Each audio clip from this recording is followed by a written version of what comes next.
Hello दोस्तों, एक rent agreement ना साइन कराने की गलती आपको कैसे जेल तक पहुंचा सकती है, इस रील में आपको मैं ये बताने वाली हूँ, तो ये रील अंत तक जरूर सुने। पुणे में एक व्यक्ति ने अपना जो मकान है वो किराए पे दिया 4 बैचलर्स को। उन्होंने किराया, डिपॉजिट, सब कुछ चीजें टाइम पे दी, तो वो बहुत ही खुश थे और उन्होंने उनसे कहा कि रेंट एग्रीमेंट साइन कर दीजिए। तो रेंट एग्रीमेंट साइन करने में जो उनके किराएदार थे 4 बैचलर्स, वो आनाकानी करने लगे और उन्होंने भी फोर्स नहीं किया या उनको ये नहीं कहा कि अब रेंट एग्रीमेंट के बिना मैं आपको मकान नहीं दूंगा।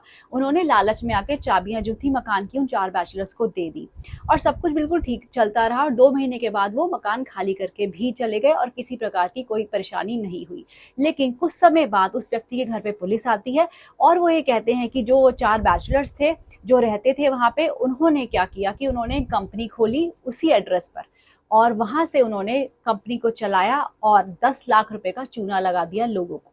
क्योंकि उस व्यक्ति के पास जो था रेंट एग्रीमेंट नहीं था ये प्रूव करने के लिए कि वहां पे कोई और रहता था और कंपनी उन्होंने नहीं खोली, तो जो पुलिस थी वो उन्हीं को अरेस्ट करके ले गई।